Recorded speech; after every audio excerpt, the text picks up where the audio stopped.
बिस्मिल्लाहिर्रहमानिर्रहीम। मैं हूं अब्बास शबीर और आप देख रहे हैं प्रोग्राम तकाबुल। पीडीएम हुकूमत की वापसी, शहबाज इन नवाज आउट। पीडीएम हुकूमत से मौलाना माइनस क्यों हो गए? जेयूआई फे ने इंतखाबी नताइज मुस्तरद कर दिए। मौलाना का अपोजिशन में बैठने का ऐलान। नवाज शरीफ को दावत देता हूं कि आए, हम मिलकर अपोजिशन में बैठते हैं। यह मौलाना फजल रहमान की तरफ से एक अहम प्रेस कॉन्फ्रेंस की गई है। बिलावल अपोजिशन, आसिफ जरदारी हुकूमत का हिस्सा। सियासी इस्तेकाम और मखलूक हुकूमत के मुश्किलात। वफाक में भाई, पंजाब में बेटी। शरीफ खानदान की सियासत का नया इम्तिहान। नवाज शरीफ सियासत से किनारा कश नहीं हो रहे, हुकूमती सरपरस्ती करेंगे। मरियम नवाज की तरफ से ऐसा ट्वीट कहा गया है। कौमी मफाहमत के लिए सबको मिलकर आगे बढ़ना होगा, चौधरी शुजात हुसैन। शेर अफजल मरवत का आसिफ जरदारी की जानिब से राब्ते का दावा। तहरीक इंसाफ का असेंबलियों में वापसी का मंसूबा कितना मौसर? तहरीक इंसाफ का असेंबलियों में वापसी का मंसूबा कितना मौसर? हमारे साथ मौजूद हैं लतीफ़ खोसा एडवोकेट, बड़े मारूफ कानूनदान हैं, बड़े सीजन पॉलिटिशियन भी रहे हैं और अब भी असेंबली में जीत कर आए हैं। एक बड़ी अहम नशिस्त है, आज उनको हमने अपने प्रोग्राम में दावत दी है। बहुत शुक्रिया लतीफ़ खोसा साहब, बड़ी अहम गुफ्तगू आपके साथ करनी है। थैंक यू वेरी मच, आपने हमें ज्वाइन किया। खोसा साहब, शुरू करते हैं कि इलेक्शन के अंदर क्या मुश्किलात आई आपको? आपने क्या देखा, क्या मुश्किल मरहला था इलेक्शन में? इलेक्शन डे के ऊपर आपने क्या देखा, ये ज़रा थोड़ा सा बताएं। ये इलेक्शन कम था, जंग अजीम थी ये। देखें, हमारे साथ ख़ुसूसन एक जमात के साथ जो पाकिस्तान तहरीक इंसाफ है, उसके इन्होंने हाथ पैर बांध कर उसको जो है मैदान जंग में फेंक दिया और कहा कि आओ। दूसरी तरफ पूरे बख्तर बंद जो है माशाल्लाह, पूरे लैस जो है हथियारों और औजारों के साथ हमें कहा कि इनके साथ लड़ो। लेकिन अफरीन है अवाम उन्नास की, जिन्होंने चारों शाने चित्त मारा उसे, जो पाँव से लेकर और सर तक जो है लैस था असलहे के साथ और गोला बारूद के साथ। तो मैं समझता हूँ कि ये एक ऐसा अवाम का जो है जज्बा था, अवाम की एक उमंगों और ख्वाहिशात की तर्जमान था, अवाम का गैज़ और गम और गुस्सा का इजहार था, और अवाम की दोहरी थी, एक तो हुब्बे अली थी और एक बुग़्ज़े मुआविया। दोनों चीज़ों का भरपूर अंदाज पहली मरतबा पाकिस्तान की इलेक्शन की तारीख़ में ऐसा मैंने देखा है कि लोगों ने यानी उस दिन तहिया किया हुआ था कि हम अपने हकूक़ पर जो है, हम अपना जो जुल्म और बर्बरियत रवा की गई है अवाम उन्नास से, जो पाकिस्तान तहरीक इंसाफ से, जो इमरान खान के साथ किया गया है, उन्होंने कहा जुल्म का बदला हम वोट से लेंगे। और इसका जो है उन्होंने अमली नमूना आप 8 फरवरी को देखने में आया। यानी जिसको पाबा सलासल कर दिया, जिसको आखिरी हफ्ते में 3 मरतबा सजाएं करके उसको जो है भरपूर अंदाज से दबाने की कोशिश की गई। अवाम को ये बावर करवाने की कोशिश की गई कि ला जी तो किस्सा ख़त्म हो गया। और फिर उन्होंने न सिर्फ ये बल्कि उसका सिंबल जो था बल्ला भी छीन लिया, और बल्ला छीनने पर ही इक्तफा नहीं किया है बल्कि तमाम क़यादत जो थी उसको पाबा सलासल करके जेलों में ठोंस दिया। और जेलों में सिर्फ उन्हें ही नहीं ठोंसा बल्कि उनके घरों के जो है चादर और चार दीवारी को जिस तरह से चकनाचूर किया, पामाल किया। और फिर जिस अंदाज से औरतों को, बच्चों को, बूढ़ों को और माओं को, बहुओं को, बेटियों को जिस तरह से उन्हें गिरफ्तार करके उनको ज़िल्लत और रुसवाई में वीडियोस बनाकर और ब्लैकमेल किया गया और तौबा तायब करवाया गया और पार्टी से निकलवाने का और कंडेम करने की मजम्मत का जो भी कर सकते थे, जो यानी जबर और इस्तेहसाल की ऐसी मिसालें जो है कि पाकिस्तान तो क्या दुनिया की शायद। खोसा साहब, इलेक्शन कमीशन के रोल के ऊपर ज़रा बात करिएगा प्लीज़। इलेक्शन कमीशन का रोल आपको कैसा नज़र आया? आज तो मौलाना फजल रहमान ने भी इंतखाबी नताइज को यकसर मुस्तरद कर दिया है। देखिए, मौलाना साहब की मैं बहुत एहतराम करता हूँ, बसद एहतराम। मौलाना साहब को मार पड़नी ही पड़नी थी और न सिर्फ मौलाना को पढ़नी थी बल्कि पीडीएम की जितनी जमातें थी उनको तो उनका ये हशर नशर होना था। अभी तो देखें इलेक्शन बाय एंड लार्ज जो लोगों का टर्न आउट था, टर्न ओवर था, जो उन्होंने वोट दिए, अगर वोट को इज्जत सही माने में दो तो इनका बिल्कुल सफाया हुआ है पीडीएम की जमातों का। लेकिन एक जमात और दूसरी जमात सिंध में, इन दो जमातों को, दो जमातें सिंध में, एक एमक्यूएम और एक पीपल्स पार्टी और एक जमात पंजाब में जो पाकिस्तान मुस्लिम लीग नवाज है, ये तीनों जो है इनके को बड़ा जो है प्रमोट किया गया, बड़ा ज्यादा प्रोजेक्ट किया गया। और किस तरीके से किया गया कि रिटर्निंग ऑफिसर्स को काबू कर लिया गया, रिटर्निंग ऑफिसर्स के लिटरली उस पर जो है कब्जा कर लिया गया।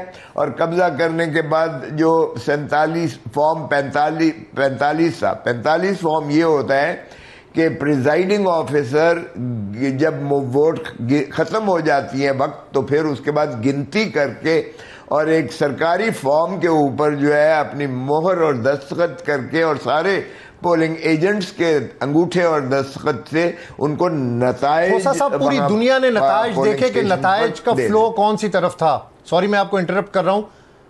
एक अचानक फॉर्म 45 आया, अब कौन डिसाइड करेगा कि जो फॉर्म 45 बाद में आया नताइज के बाद वो असली है या फॉर्म 45 जो आप लोगों के पास है वो असली है? और क्या अभी तक इतने जो तहफ़्फ़ुज़ात हैं उस पर कोई वाइट पेपर जारी करने का फैसला किया है आप लोगों ने? क्या करने जा रहे हैं आप? जी बिल्कुल तारीख इस चीज़ की शाहिद है, आपकी आंखें इस चीज़ की जो है बिल्कुल गवाही देंगी। कैमरे सारे जो हैं दुनिया जहान के वो पागल नहीं हो सकते, झूठ नहीं बोल सकते। दुनिया जहान की जो मीडिया है और जो ममालिक हैं मुख्तलिफ, उनके ज़मीर जो है इस मामले में बड़े वाज़े तौर पर मुतरज्जिम हैं कि क्या हुआ। और दूसरी बात देखिएगा कि हमारा चले एक पार्टी का तो फॉर्म 45 जो है शायद गलत हो सकता है, लेकिन यहाँ जमात इस्लामी का था, जमीयतुल उलमा इस्लाम का था, यहाँ यानी 21 पार्टियाँ या 25 पार्टियाँ जो लड़ रही थी, सारों के पास फॉर्म जो है 45 मौजूद है। और वो जो है अगर तब्दील किया गया है बाद में फॉर्म 47 के साथ, जो रिटर्निंग ऑफिसर ने जाली जो है इंदराजात किए फॉर्म 45 की जो वहाँ फॉर्म 47 में किए गए, तो वो क्या कौन उसको दुनिया का बंदा जो है दुरुस्त तस्लीम करेगा? और आपने पूछा कि कौन सा फॉर्म सही है कौन सा फॉर्म गलत है, इसको कौन तयन करेगा? तो देखें ये तो बहुत ही आसान है। आजकल तो साइंस इस मामले में बहुत वाज़े तौर पर जो है ये इतनी एडवांस्ड है कि आपके दस्तखत, आपके अंगूठे, आपके जो है तमाम चीज़ें एक सेकंड में माइक्रोस्कोपिक फोटोग्राफी से आप उसको जांच कर सकते हैं। एक अंगूठा दूसरे के साथ मिल नहीं सकता है, दस्तखत की भी शनाख्त हो सकती है, पहचान हो सकती है। और जो स्टफ़ किए गए हैं बैलेट पेपर जिसमें किए गए हैं, उनमें अगर 90% और 100% जो है इन्होंने वोट की तरसील दिखाई है, तो ओवरऑल तो 45 या 47% हुआ है। तो जाहिर है कि उनमें वोट स्टफ़ किए गए हैं, भरे गए हैं और एक ही अंगूठा लगाया गया है, एक ही दस्तखत किए गए हैं, तो वो तो 1 मिनट में आपका जो है खुल जाता है। सो इसलिए अगर तो ये हीले बहाने न करें तो इसमें कोई ऐसी रॉकेट साइंस नहीं है कि आपको सच्चाई पर ना पहुंचा जा सके। लेकिन ये जितना फ्रॉड हुआ है, फ्रॉड की बुनियाद जी ठीक, सॉरी कंटिन्यू करें। मैंने कहा फ्रॉड की बुनियाद पर वैसे भी किसी इमारत को कोई भी चीज़ बनाई जाए उसकी ना तो कोई मॉरल वैल्यू और अथॉरिटी है, और कानून में तो वैसे ही कोई अथॉरिटी नहीं है, और इस्लाम में तो इससे ज़्यादा बदतरीन बदनुमा शक्ल हो नहीं सकती है कि आप एक रियासत का चेहरा बिगाड़ रहे हैं। क्योंकि ये 5 साल के लिए रियासत की तश्कील होती है जब आप इलेक्टोरल प्रोसेस के ज़रिए मुंतखब करते हैं असेंबलियाँ और पार्लिमान, और उससे फिर जो है मुतरशिह होती हैं हुकूमतें। उन्हीं को हक होता है हुक्मरानी का उस ममलिकत पर अल्लाह ताला की हकमियत आला के ताबे। आज तो मौलाना साहब ने कह दिया खोसा साहब के 2018 से भी बदतर धांधली हुई है। और मैं आपसे ये पूछना चाह रहा हूं कि अगर आप कहते हैं कि पीटीआई इटसेल्फ अभी जमात बरकरार है, तो मखसूस नशिस्तों के लिए क्या सुप्रीम कोर्ट से या अदलिया से रुजू करने का भी कोई फैसला किया गया है? कोई ऐसी प्लानिंग है? देखिए, हम अभी कर रहे हैं, आज ये हो जाएगा इंशाल्लाह तय कि हम अभी फ़िलहाल जो है सुप्रीम कोर्ट में हम इसलिए भी नहीं जा रहे कि आपको याद होगा मैंने बड़ा वाज़े कहा था कि हमें कोई एतमाद नहीं है, क्योंकि सारी की सारी लाइनेज जो है इस अंदाज से की गई है कि वो एक पीटीआई के खिलाफ जो है एक ऊपर से लेकर नीचे तक एक ऐसा घिनौना किस्म का इस मुल्क में वो एक अमल किया गया है। हमने कहा कि हम 25 करोड़ अवाम की अदालत में इंसाफ के लिए मुतलाशी हैं और इंसाफ हम इंशाअल्लाह मुल्तमस हैं और लेकर रहेंगे। और अवाम ने अपना फैसला बड़ा वाज़े तौर पर दे दिया है, दो टोक अल्फाज में आवाम ने कह दिया कि इमरान खान ना गद्दार है ना बागी है, और इमरान खान के बगैर ना ये यहाँ असेंबलियाँ चलेंगी, ना कोई हुकूमत चलेगी, और ना ही ये रियासत आगे चल पाएगी। सो इसलिए ये अगर तो धरती माँ से थोड़ा भी प्यार करते हैं ना, तो ये फिर अवाम को उनका हक जो है जिस अंदाज से उन्होंने दिया है उस पर अमल करें और उसी के मुताबिक जो है हुकूमत बनाने की अवाम को ही इजाज़त दें, क्योंकि अवाम ही असल मालिक हैं। खुदारा मशरकी पाकिस्तान वाला मत दोहराएं वही गलती कि आपने अवाम के मैंडेट को तस्लीम न किया और हमारा इतना बड़ा सानिया हुआ, मुल्क का इतना बड़ा नुकसान हुआ। तो क्या हम फिर तारीख से कभी कोई सबक सीखते भी हैं? तो मेरे ख्याल में इनको होश के नाखून लेने चाहिए और ये जो है इमरान खान ही को फौरन मुखलिसी दी जाए, क्योंकि अगर तो आपने आखिरी हफ्ते में 3 सजाएं की तो अवाम ने यकसर उसे मुस्तरद किया है, और अवाम ही रियासत है आर्टिकल 7 में, और 5 आर्टिकल में वफादारी रियासत यानी अवाम के साथ और ताबेदारी आइन के साथ लाजिम है हर शख्स पर, चाहे वो आर्मी चीफ हो, चाहे वो चीफ जस्टिस ऑफ पाकिस्तान हो, चाहे वो सदर पाकिस्तान हो या हुकूमत हो, कोई भी हो। सो जब अवाम ने दो टोक फैसला दे दिया है और अवाम के हकूक पर डाका मारना इससे बड़ा जुर्म नहीं हो सकता है। मैं समझता हूँ ये बगावत के ज़ुमरे में आएगा आइन से, और ये आर्टिकल 6 में इनको सारों को जो है मस्तूजब और जवाबदेही करना पड़ेगी, क्योंकि अवाम ही की अदालत जो है वो हतमी फैसला करती है और अवाम की अदालत ने दो टोक फैसला कर दिया है। अब आप देखें, न सिर्फ मौलाना फजलुर रहमान कह रहे हैं, आप देखें पीर पगाड़ा का देखें उन्होंने क्या कहा है, जमात इस्लामी का देखें उन्होंने क्या कहा है, आप किसी जमात को देख लें वो क्या कह रहे हैं।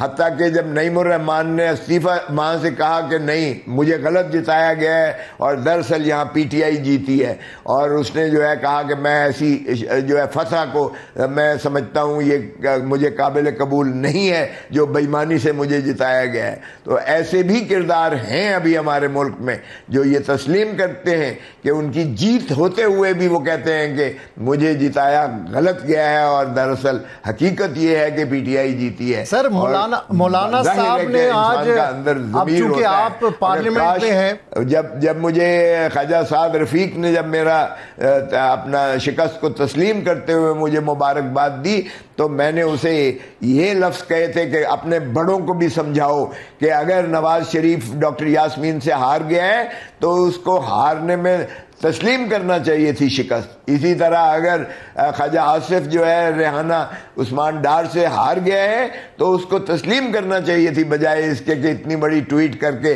वो बेहयाई, और ख़ुद इसने कहा था ख्वाजा आसिफ ने, कोई हया होती है कोई शर्म होती है। मैं यही कहूँगा PMLN से, कोई हया होती है कोई शर्म होती है। खुदारा ऐसा फ्रॉड न करें जो कौम सारी देख रही है, और आज तो मीडिया ने इतनी आगाही दे दी है कि कोई चीज़ किसी से पिनहा नहीं है। तो इसलिए तुम अगर फ्रॉड की बुनियाद पर हुकूमत बना भी लो तो ये बंटवारा जो हो रहा है कि सदर फलां को बना लो और वज़ीर आज़म फलां को बना लो और वज़ीर आला फलां को बना लो और गवर्नर फलां को दे दो, तो ये कौम तस्लीम नहीं करेगी और ना तुम्हारी ये हुकूमत चल सकेगी, ना कौम इसको फ्रॉड को तस्लीम करेगी, क्योंकि जब कौम जाग जाती है, उठ खड़ी होती है, तो फिर कोई भी चीज़ जो है सामने नहीं आती है। और ऐवान तो क्या, फिरौन भी खुशो खासाक की तरह बह जाते हैं। और तुम उनसे बड़े नहीं हो, आपको सॉरी इंटरप्ट कर रहा हूं, दावे किए सर आपको इंटरप्ट कर रहा हूं। बड़ी दो अहम चीज़ें हैं कि मौलाना साहब कहते हैं कि मैं ऑपोजिशन में बैठूंगा, शहबाज शरीफ को वोट नहीं दूंगा, नवाज शरीफ को भी ऑपोजिशन में बैठने का मशवरा दिया है। सियासत के अंदर ये प्रेशर टैक्टिक्स आपको नजर नहीं आ रहे कि मौलाना साहब को कोई मनाए, मौलाना साहब के साथ कोई बातचीत करे, या मौलाना साहब बड़े सीरियस हैं, कहते हैं कि अब ऐवान में नहीं मैदान में मुकाबला होगा? देखें, अब ये तो मौलाना साहब का मैं तो क्या कह सकता हूँ, लेकिन जाहिर है कि मौलाना साहब का जो पाकिस्तान तहरीक इंसाफ के साथ जो उनका मौक़िफ़ रहा है वो भी हम जानते हैं, आप भी जानते हैं। मौलाना साहब को तो वहाँ से शिकस्त फाश हुई है, और किसने दी है? वो पाकिस्तान तहरीक इंसाफ ही ने दी है, और वहाँ क्लीन स्वीप किया गया है, पाकिस्तान तहरीक इंसाफ ने किया है खैबर पख्तूनख्वा में। इसमें तो कोई दूसरी आ रहा है नहीं है। और वही हमारा चीफ मिनिस्टर है जिसने मौलाना साहब को चित छाने हराया है। तो अब मौलाना साहब को तो कौन मनाता है कौन नहीं मनाता है ये तो मैं नहीं कह सकता हूँ, लेकिन जाहिर है कि पीडीएम में आपने 16 माह तो इस मुल्क को तबाह कर दिया।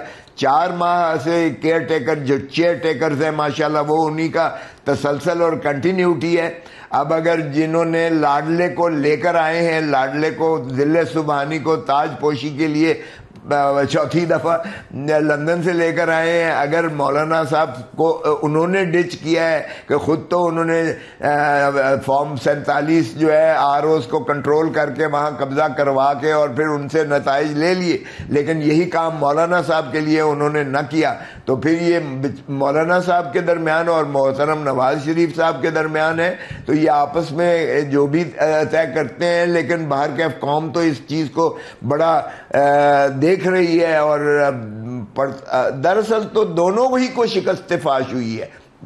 मौलाना साहब को तो वहाँ खैर उन्होंने मुदाखलत न की उन खलाई मखलूक ने, लेकिन यहाँ तो खलाई मखलूक ने नवाज शरीफ को हारे हुए को जिता दिया, मरियम हारी हुई को जिता दिया, हमजा हारे हुए को जिता दिया, शहबाज शरीफ हारे हुए को जिता दिया, और ख्वाजा आसिफ हारे हुए को जिता दिया। और अब ये हलकान होकर हमारे आज मरियम आज भाग रहे हैं। और ये जो है आज मरियम नवाज साहिबा ने कहा है कि वजारत उज़्मा का ओहदा कबूल ना करने का मतलब अगर ये अखज़ किया जा रहा है कि नवाज शरीफ सियासत से किनारा कश हो रहे हैं तो इसमें कोई सच्चाई नहीं।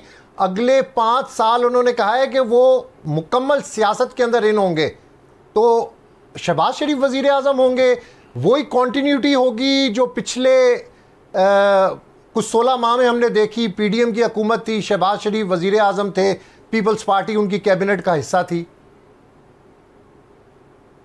देखें, अब तो पीपल्स पार्टी ने कहा है हम कैबिनेट का हिस्सा नहीं बनेंगे, लेकिन फिर भी वो कहते हैं हम उनको वोट देंगे, सपोर्ट करेंगे और बैठेंगे भी ट्रेजरी में, और ऐवान सदर में भी पीपल्स पार्टी लेगी, और स्पीकर का भी पीपल्स पार्टी लेगी, और पीपल्स पार्टी कहती है गवर्नर भी मांगती हैं। तो पीपल्स पार्टी यानी हुकूमत में होगी भी सही, और अपने आप को जो है काबीना से बाहर रख के तो कहेगी कि ये गंद मारा है जो ये शहबाज शरीफ ने मारा है, और महंगाई का जो सुनामी गिराया है शहबाज शरीफ ने गिराया है, और साथ ही ऑपोजिशन भी करेगी।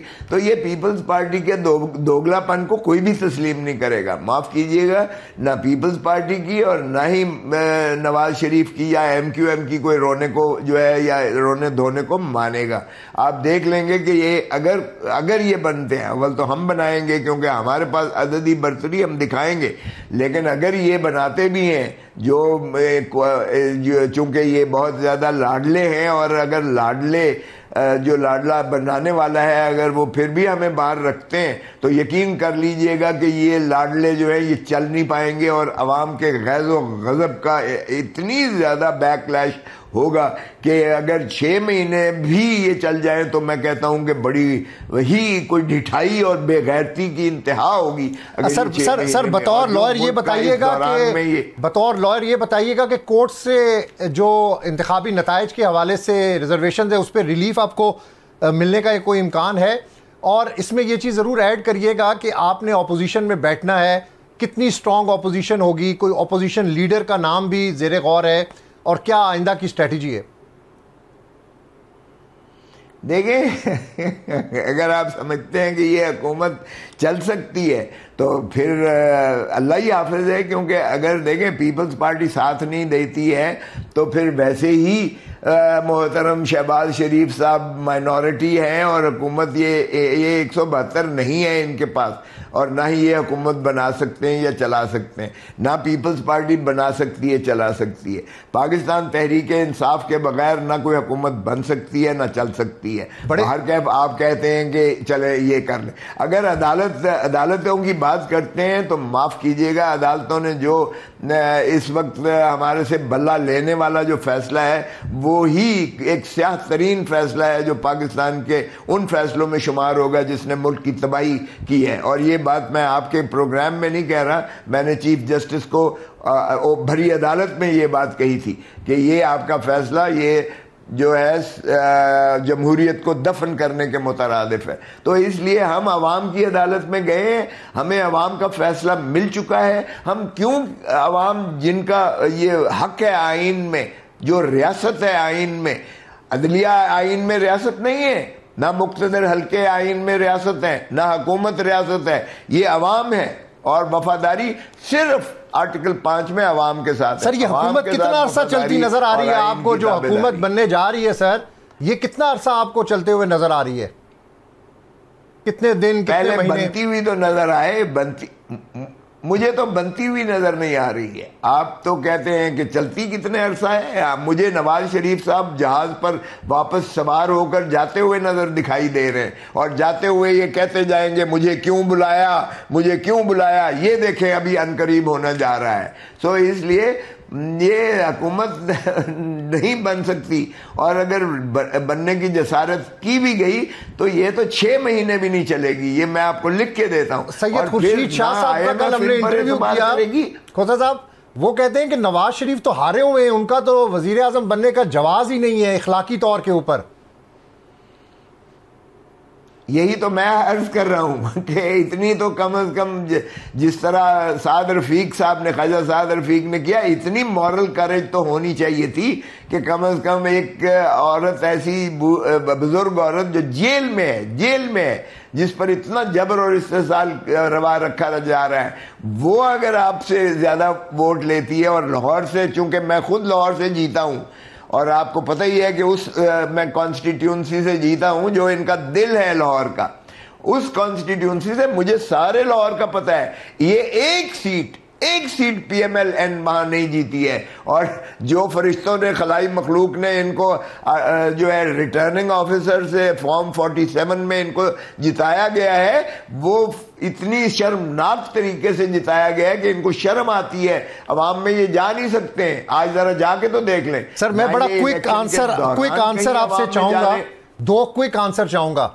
सर बड़ी खबरें गर्दिश कर रही हैं कि इमरान बानी PTI को शिफ्ट किया जा रहा है बनी गाला, ऐसी कोई खबरों में सदाकत है? इदारों से कोई बातचीत हो रही है, या क्या हो रहा है बैकग्राउंड के अंदर, कोई बातचीत चल रही है? देखें, इमरान ने 2 टोक कह दिया है, ना मैं डील करूंगा और ना ही मैं मुल्क छोड़कर इनकी तरह चोरों और डाकुओं की तरह जो है भागूंगा। मेरा मरना, मेरा जीना यही है, अवाम के साथ है, और मैं अवाम को मुक्तदर करके और उनको हकीकी आज़ादी दिला कर रहूँगा, चाहे मुझे ये सारी पाकिस्तान की जेलें ही क्यों ना फिराते रहें। सो जहाँ तक इमरान खान का ताल्लुक है, मेरी कल भी बात हुई है, वो बनी गाला नहीं जा रहा है, वो जेल को प्रेफर करेगा, लेकिन अवाम के हकूक के साथ किसी किस्म का कॉम्प्रोमाइज़ नहीं करेगा। और मैं समझता हूँ वो एक आयरन मैन है, वो तो बिल्कुल मर्द हुर्र है, मर्द आहन है, और मैं समझता हूं कि पाकिस्तान का अगर सच्चा मुसलमान भी है और सच्चा पाकिस्तान का लीडर भी है, और उसके बगैर कोई हुकूमत नहीं बन सकती और न ही ऐवान चल सकेगा। ये लिख ले, तयशुदा बात है। और अगर चोर, डाकू और लुटेरों को हुकूमत दी जाती है तो हमने देख लिया कि 3 मरतबा धरती माँ को जिस तरह से नोच के खून में रस उठती हुई है। अब हड्डियां नोचने की बाबत आ गई है, क्योंकि 3 नस्लें ये हमारी गिरवी रख चुके हैं और आज जो बच्चा पैदा हो रहा है वो 3 लाख रुपया कर्जे के नीचे पैदा हो रहा है। सर मेरा लास्ट क्वेश्चन है आपसे, मेरा लास्ट क्वेश्चन है सर। आपका बिल्कुल जो बयानिया है बिल्कुल क्लियर है। मेरा लास्ट ये क्वेश्चन है कि नून लीग एक बयानिया बना रही है तहरीक इंसाफ की तरफ से, अली अमीन गंडापुर को बतौर वज़ीर आला KP के नामज़द किया गया है। ये कह रही है कि मुख्तलिफ वाक़यात में 9 मई के वाक़यात में मुलव्वस है, वो नहीं बन सकते वज़ीर आला। सर इसके ऊपर क्या हो सकता है, क्या आप इसके ऊपर कमेंट करेंगे?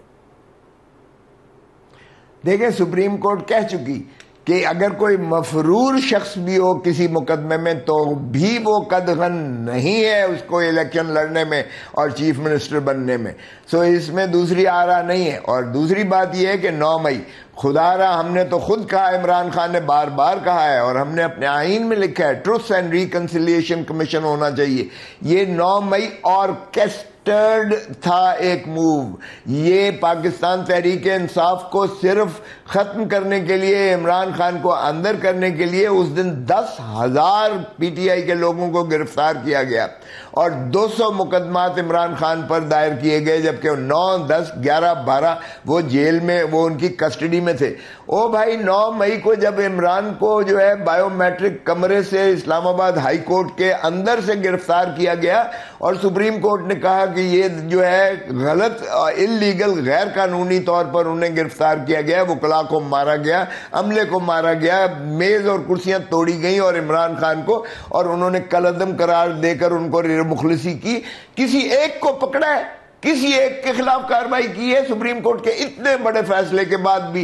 किसी एक को भी पाबा सलासल किया है? क्यों नहीं पकड़ते? क्यों किसी को गिरफ्तार नहीं किया गया जब उन्होंने अदलिया की पामाली की और एक इंसाफ के ऐवानों की बेहुरमती की, दरवाजे तोड़े और मुदाखलत बेजा मुजरमाना की और फिर वकीलों को मारा, अमले को मारा, तोड़ फोड़ की, शिकस्त और रेख्त की और किसी को, इमरान को गिरफ्तार किया गया और फिर उल्टा मुकदमात भी हमारे ऊपर किए गए, PTI पर किए गए। तो ये इसका कमीशन होना चाहिए, बैठना चाहिए और फिर दूध का दूध पानी का पानी पता चल जाएगा कि ये कितनी घिनौनी साजिश थी पाकिस्तान तहरीक इंसाफ को खत्म करने के लिए। लेकिन इसका जवाब 8 फरवरी को अवाम ने दे दिया। वोट के जरिए अवाम ने 8 फरवरी को इस सारी चीज का जवाब दे दिया। क्या ये हकीकत थी या झूठ था और फ्रॉड था? अवाम ने इसको फ्रॉड करार देते हुए पाकिस्तान तहरीक इंसाफ के बानी चेयरमैन और उनके नामजद उम्मीदवारों सबको जो है इस तरह से वोट दिया है कि उनकी मोहब्बत जो है कूट कूट कर भरी हुई नजर आई है। बहुत शुक्रिया लतीफ़ खोसा साहब, आपने अपना कीमती वक्त हमें दिया। प्रोग्राम में एक ब्रेक का वक्त है, ब्रेक के बाद हम आएंगे तो मजीद मुल्की सियासी सूरत हाल पर गुफ्तगू जारी रखेंगे।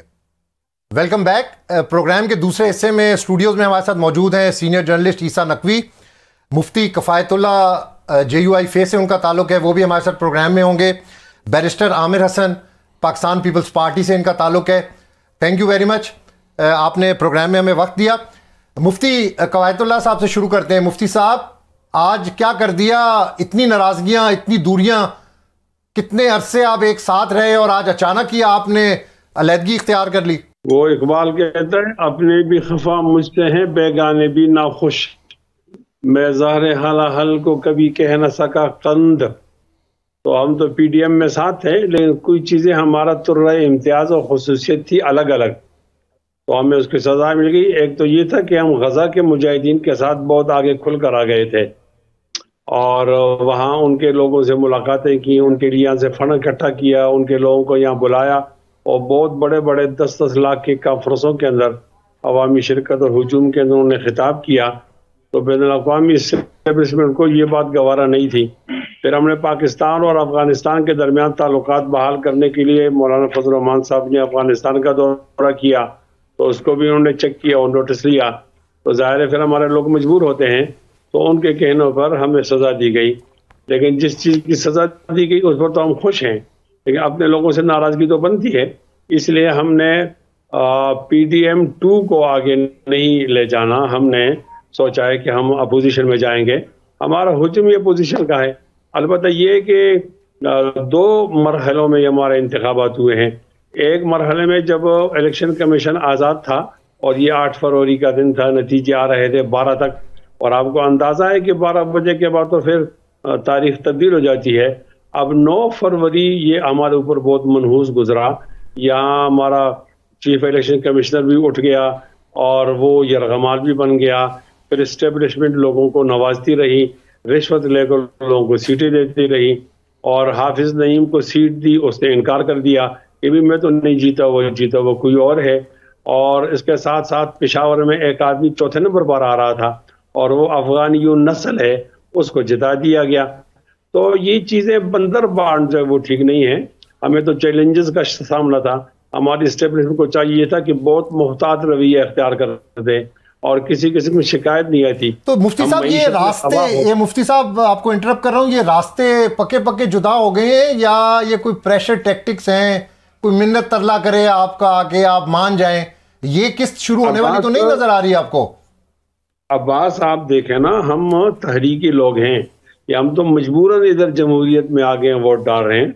हमारा मंजर पस मंजर आप देखें, हम तो वो शामली के मैदान से यहाँ मौजूद है, पहले अंग्रेज से मुकाबला किया और इस मुल्क को आज़ाद किया। हम तो वो लोग हैं। हम कोई बात इस तरह नहीं करें जिस तरह हमारे MKM के साथी हों तो नाराज ना हो, वो फैसला करते हैं तो फिर तब्दील भी कर लेते हैं। हमने बहुत ज़्यादा सोच समझ कर फैसला किया है।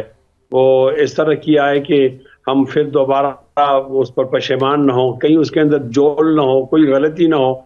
यानी हमने 3 दिन बैठकर अच्छी तरह सोचा तो तय किया कि अब हम पीपल्स पार्टी के साथ भी नहीं जाएंगे, हम नहीं जाएंगे नून के साथ भी नहीं जाएंगे और हम अपोजिशन में जाएंगे।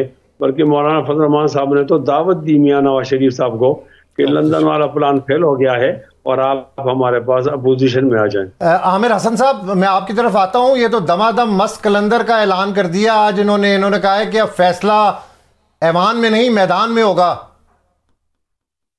देखिए, ये उनका इस्तेकाक है, वो एक पॉलिटिकल पार्टी है और उनकी एक अपनी सियासी सोच है। पिछले गुज़िश्ता जो इलेक्शन हुए थे 2018 में, उस वक्त भी JUI ने यही फैसला किया था कि फैसला मैदान में होगा, लेकिन इन्हें ऐवानों का रुख करना पड़ा क्योंकि कहीं ना कहीं बहरहाल ये वो पॉलिटिकल पार्टी है जो जमहूरियत के ऊपर यकीन रखती है और पार्लिमानी सियासत में अपना किरदार अदा करती रही है। हमारा JUI के साथ MRD से एक इत्तेहाद रहा है। अगर हम इत्तेहाद में हों या ना हो, एक बाहमी एहतराम का ताल्लुक है और हम इनके फैसलों का एहतराम करते हैं, जिनका हक है। लेकिन मैं एज ए पॉलिटिकल एक्टिविस्ट और पाकिस्तान पीपल्स पार्टी के नुमाइंदे के तौर पर समझता हूँ कि मुल्क में इस वक्त मजीद नफरत और तकसीम की गुंजाइश नहीं है और ये एहतजाजी सियासत ने जो रंग दिखाया है, आज ये मुल्क को ये हाल है। मैं समझता हूँ कि इख्तलाफात हों या ना हो, और ये बात मैं कहते हुए इसलिए कह रहा हूँ कि ये पाकिस्तान पीपल्स पार्टी की 56 साल तारीख है कि अगर आपकी रिजर्वेशन हो इलेक्शन रिजल्ट्स पे, उसके बावजूद आपको ऐवानों में बैठना पड़ता है, ऐवानों के अंदर बात करनी पड़ती है। और इस वक्त जब मुल्क के हालात बड़े बदतरीन हैं, सियासी अदम इस्तेहकाम है, मुआशी अदम इस्तेहकाम है, तो मैं नहीं समझता कि इस वक्त एहतजाज का रास्ता कोई पाकिस्तान के लिए फायदा मंद हो सकता है। और खुसूसी तौर पे उन लोगों के लिए जिन्हें बात करने का असलूब आता हो और बात ढंग से करते हो, उन्हें एहतजाज की बजाय गुफ्तो शनीद पे और दलील के ऊपर कायम रहना चाहिए और ऐवान के अंदर अपना किरदार अदा करना चाहिए। लेकिन बहरहाल ये इनका हक है। मैं समझता हूँ कि पाकिस्तान इस वक्त बड़े मुश्किल दौराहे पे है। अगर हर सियासी कुव्वत, मैं बार बार कहता हूँ कि मशहूर होना चाहेगी, क्योंकि ये आजकल एक वो फॉर्मूला चला है ना फैन क्लब वाला, कि लीडर आजकल कोई अपनी बात नहीं देता, लीडर देखता है मशहूरी किसमें है, फिर वो कहते हैं जी क्या कहने। और ये तो आप इन अदर कॉन्टेक्स्ट आप बात कर रहे हैं कि ये मान जाएंगे। मैं ईसा नकवी की तरफ आ रहा हूँ। मुझे अगर ये बात करें, मैं इनका पूरा हक है जी, जो ये करे, मैं इनके बारे में बात नहीं कर रहा। मैं ये कह रहा हूँ कि इस वक्त तमाम पॉलिटिकल पार्टीज और लीडरशिप को होशमंदी के साथ गैलरी से प्ले नहीं करना चाहिए, मामलात को देखना चाहिए। मुल्क को एक कौमी हुकूमत की जरूरत है। तो फिर अवामी मैंडेट, जिस जमात को अवामी मैंडेट मिला है, उस जमात का अवामी मैंडेट क्यों नहीं तस्लीम किया जा रहा? अगर आप कहते हैं कि मुल्क की खातिर, अगर किसी जमात को मिला है तो कबूल करना चाहिए, और अगर किसी जमात को कबूल नहीं किया जा रहा तो उसकी ये भी तो वजह हो सकती है कि वो जमात ना मुल्क के निज़ाम को कबूल करती है, ना मुल्क के किसी सियासी जमात को कबूल करती है। वो वजीर आजम हो तो ठीक, वगरना वो असेंबलियों को तोड़ देती है, हुकूमतों से बाहर आ जाती है। तो ये किसी को कबूल करना आपको कबूल करने की साथ मशरूत होता है। ये नहीं कि हम किसी को कबूल किए बैठे हैं और ना वो मुल्क के आइन को कबूल करे, ना मुल्क की जमहूरियत को कबूल करे, ना मुल्क की सियासी जमातों को कबूल करे। तो ये एक तरफा कबूलियत का फार्मूला नहीं चल सकता। मैं ईसा नकवी की तरफ आ रहा हूँ। ईसा, अवाम की तरफ से मैंडेट मिला है। एक मिनट अब्बास भाई। जी मुफ्ती साहब, मैं आमिर का बहुत एहतराम करता हूँ, इनकी बात ठीक है। हमने दोनों ऑप्शन को इस्तेमाल करना है। हम तहफ़्फ़ुज़ात के साथ इस यूनियन में बैठ रहे हैं, साथ साथ हम इस पर भी सोच रहे हैं कि क्यों न तहरीक चलाई जाए और इन लोगों को ज़रा पता लग जाए। दूसरी बात ये कि आप जो हमें नसीहत करते हैं, इतनी नसीहत आप इस्टेब्लिशमेंट वालों करें कि वो गलतियाँ ना करें। गलती पे गलती जितने हम जिम्मेदार बनते हैं और हमारे जिम्मेदारी को ब्लैकमेलिंग में इस्तेमाल करते हैं, तो वो भी ऐसा ना करें ना कि पैसे लेकर लोगों के नतीजे तब्दील करें। ये तो गलत है। ये तो आप कह सकते हैं, हम नहीं कह सकते। ईसा नकवी, अवामी मैंडेट मिला है एक जमात को, लेकिन बहुत मुश्किलात हैं। आपने देखा है एक नया इत्तेहाद बन गया अचानक ही, जो एक दूसरे को अभी इलेक्शन कैंपेन के अंदर बड़े आड़े हाथों ले रहे थे, लेकिन अचानक ही इकट्ठे हो गए सारे और कह रहे हैं कि हम मुल्क के लिए इकट्ठे हुए। देखें, ये दोनों जो जमातें यहाँ पर मौजूद हैं, JUIF की नुमाइंदगी है इस शो में, बैरिस्टर साहब मौजूद हैं। देखें, मौलाना की पहले बात कर लेते हैं। मौलाना साहब जो हैं वो बड़े ज़ीरक सियासतदान हैं। उनको ये अंदाज़ा है कि जो 2018 वाली कंपनी नहीं चली थी, तो पहले ये तो देख लें कि ये कंपनी चलेगी कि नहीं चलेगी। घाटे का सौदा है। उनको लगता है कि इनके साथ बैठना, क्योंकि इस वक्त मसाइल का बड़ा अंबार है और इलेक्शन जो है वो हो सकता है कि आपको वक्त से पहले मिले इस असेंबली के नतीजे में भी। अगर इलेक्शन वक्त से पहले होगा तो अपोजिशन जो है उसमें रहना फ़ायदे का सौदा है। पीपल्स पार्टी की बात कर लें, अब बैरिस्टर साहब जो हैं वो, उनके साथ हमारा बड़ा अच्छा ताल्लुक़ है। बैरिस्टर साहब अपनी सेंट्रल एग्जीक्यूटिव कमेटी की ज़रा इनसाइड डिटेल्स तो बताएं कि जिस जमात में 99.9% जो है वो राय ये हो कि मुस्लिम लीग नून के साथ नहीं बैठा जा सकता। सही। नून लीग का शरीफ के नाम के ऊपर भी बहुत मुखालफत थी। नून लीग का बर्डन अपने कंधों पर नहीं लिया जा सकता। इसने हमारी जमात को पंजाब में तबाह किया है। सबसे बड़ी वजह यह है कि हमने नून लीग के साथ दोस्ती की, नून लीग के साथ हमने बैठकर इत्तेहाद किया, उनके साथ इक़्तिदार में शराकत दारी की और उसका नुकसान हुआ पाकिस्तान पीपल्स पार्टी को। उसके बावजूद ये बात पॉजिटिव है, इसको अप्रिशिएट करना चाहिए कि अब जब एक गुत्थी जो है वो बन गई है, इसको सुलझाने के लिए अपना किरदार अदा करें। लेकिन ये इसको पूरा शेयर नहीं ले रहे। मैं आपको आज भी बता रहा हूँ, ये वजारतें जो ये कहानी है कि हम वोट देंगे, वजारत नहीं लेंगे, सिर्फ आईनी अपने ओहदे अपने पास रखेंगे। इसकी वजह है वो जो प्रोसीडिंग थी, बैरिस्टर साहब उसको पब्लिक कर देना। यहाँ पर तो आप डिफेंड कर रहे हैं, सब कुछ बात भी कर रहे हैं। मुस्लिम लीग नून का जो ट्रैक रिकॉर्ड, जो शहबाज शरीफ साहब का PDM का दौरे हुकूमत है, अब जरदारी साहब को मैंने तो नहीं कहा था, जरदारी साहब ने खुद अपने इंटरव्यू में कहा कि शहबाज शरीफ को वज़ीर आज़म बनाया इस वजह से बनाया कि हमें लगता था कि ये काम कर सकता है। ये सुबह 9 बजे उठता है, रात देर तक काम करता है, लेकिन ये लकीर का फ़कीर निकला। ये तो जरदारी साहब के अल्फाज थे। बिलावल का भी मैच्योरिटी पीपल्स पार्टी दिखा रही है। मौलाना फजलुर रहमान भी एक ज़ीरक सियासतदान की तरह अपनी पॉलिसी लेकर चल रहे हैं। तरीक़ाकार यही है कि आप पार्लिमानी सियासत करें, लेकिन अगर नून लीग के अपने इत्तेहादी उन पर ट्रस्ट करने के लिए तैयार नहीं है कि इरफान सदीकी को कहना पड़ रहा है कि गलबे में साथ हैं तो मलबे में भी साथ हों, वो भी अभी से मलबा बना रहे हैं उसका, तो ये आप खुद सोच लें कि ये हुकूमत कैसी बन रही है, इसका रंग क्या होगा और ढंग क्या होगा। और बैरिस्टर साहब मेरी किसी बात का जवाब देना चाह रहे हैं? नहीं, PTI मैं लूंगा बैरिस्टर साहब से जवाब, लेकिन मैं आपसे इसके ऊपर कमेंट चाहूंगा कि PTI और JUIF दोनों ऑपोजिशन में बैठने की बात कर रहे हैं, तो किस तरीके से चलेगा? आज मौलाना साहब ने कहा है कि नजरियाती तौर पे हमारी मुखालफत है, लेकिन आपस में बातचीत भी हो सकती है PTI के साथ। ईसा, अच्छा, मैं समझा आप मुफ्ती साहब से पूछ रहे हैं। अच्छा, मेरा ख्याल है देखें, PTI जो है और JUIF जो है वो दोनों मोर्चे में मौजूद हैं और मोर्चे को चारों तरफ से दुश्मन ने घेरा हुआ है और वो चारों तरफ हमला कर सकते हैं। ये दो जमातें अब ऐसी हैं कि जिनकी फिल वक्त सभी से लड़ाई नज़र आ रही है। मुफ्ती साहब की जमात है, PTI है, ये दोनों इस्टेब्लिशमेंट से इनकी लड़ाई है, दीगर सियासी जमातों से इनके शिकवे शिकायतें हैं। मौलाना साहब कहते हैं कि आप आकर हमारे साथ अपोजिशन में बैठ जाएं तो फिर हुकूमत कौन बनाएगा। PTI तो खुद इंटरेस्टेड नहीं नज़र आ रही।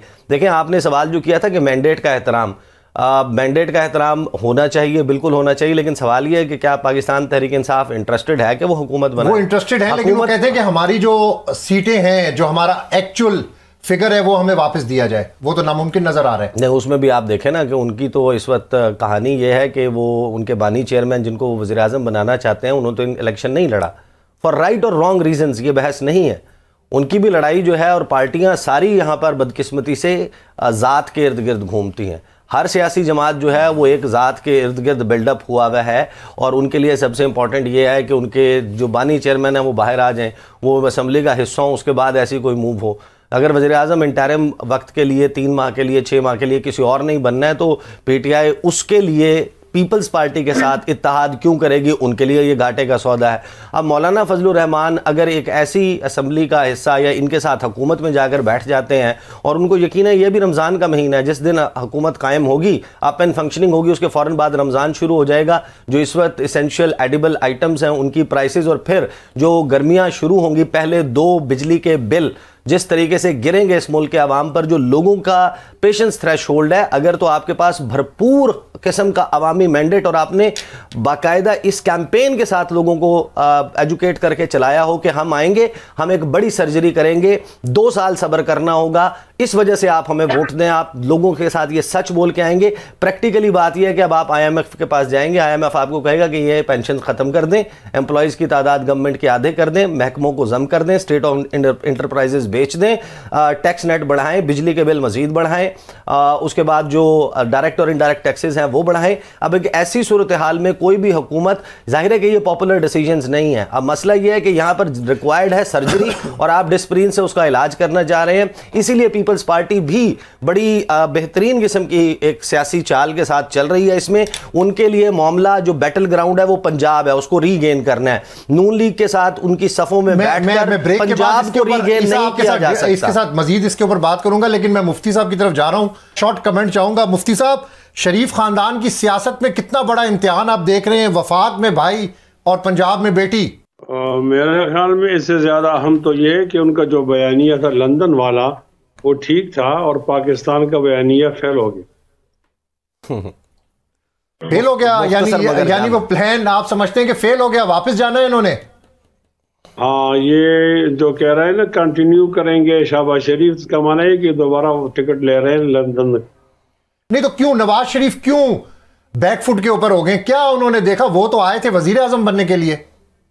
तो अवाम ने मुस्तरद किया ना, अवाम ने पीटीआई को तरजीह दी। लंदन प्लान फेल हो गया।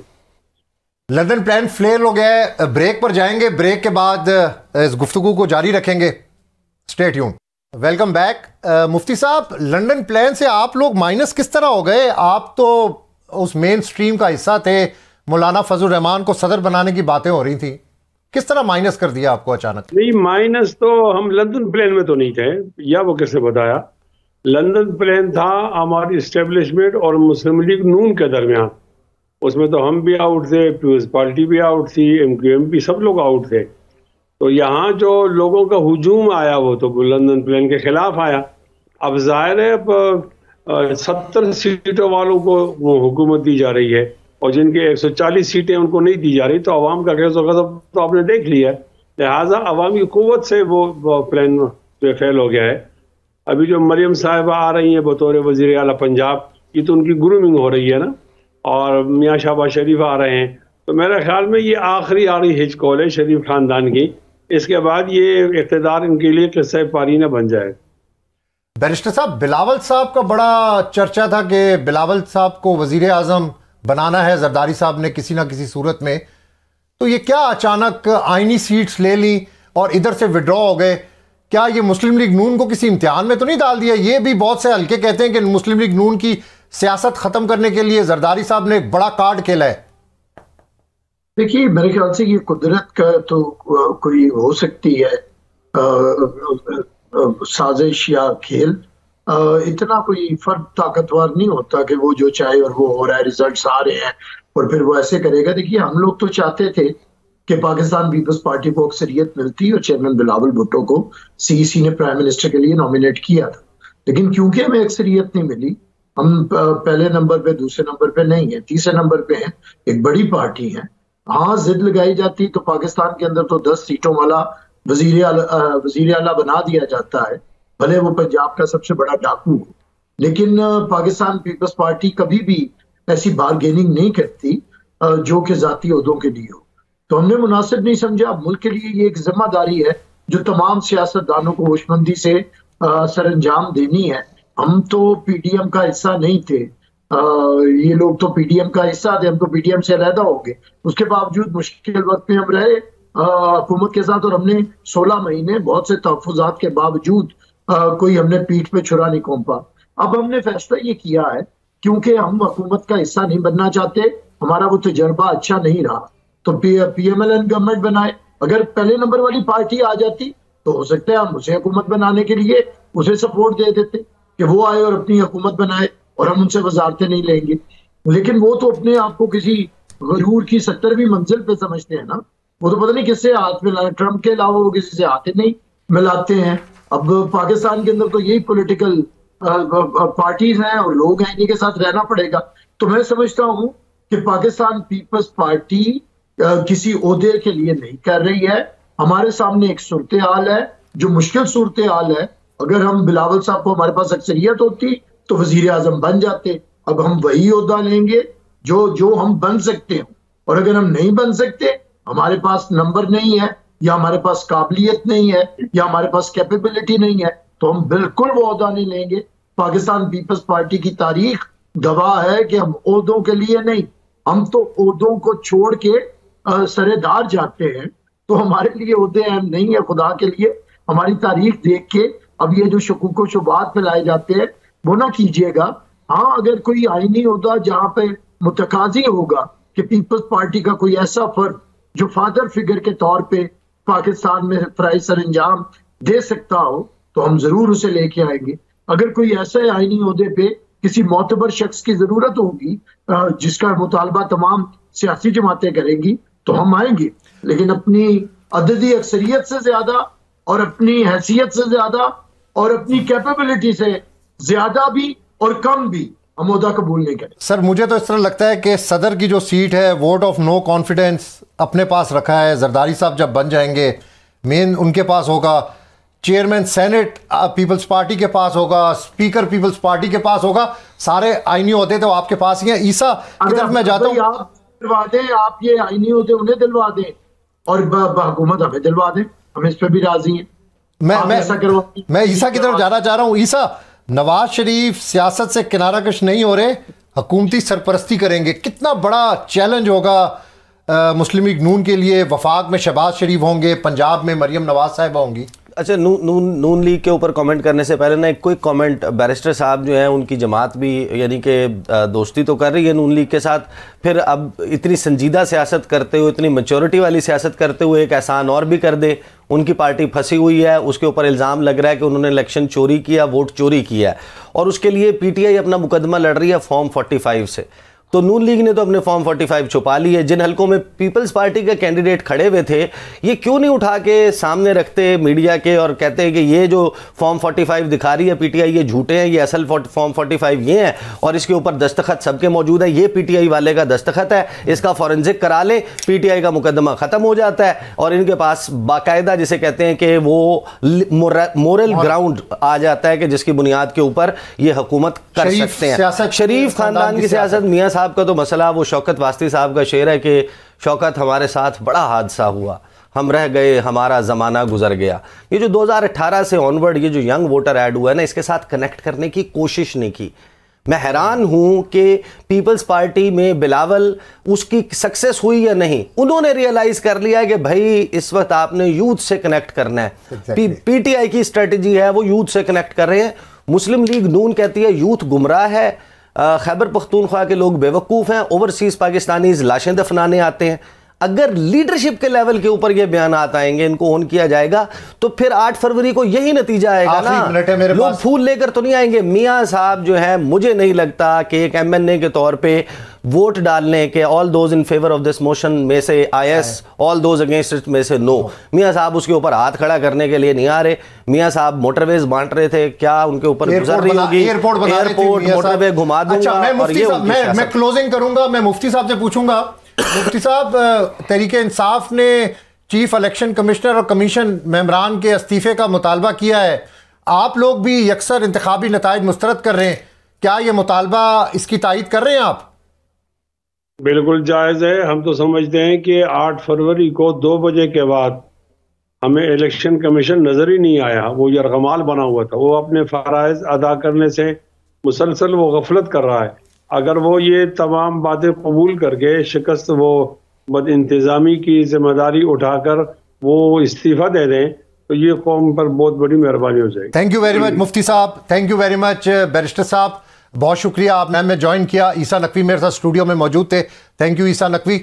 प्रोग्राम का वक्त ख़त्म होता है, अब्बास शबीर को इजाज़त दीजिएगा। अल्लाह निगहबान।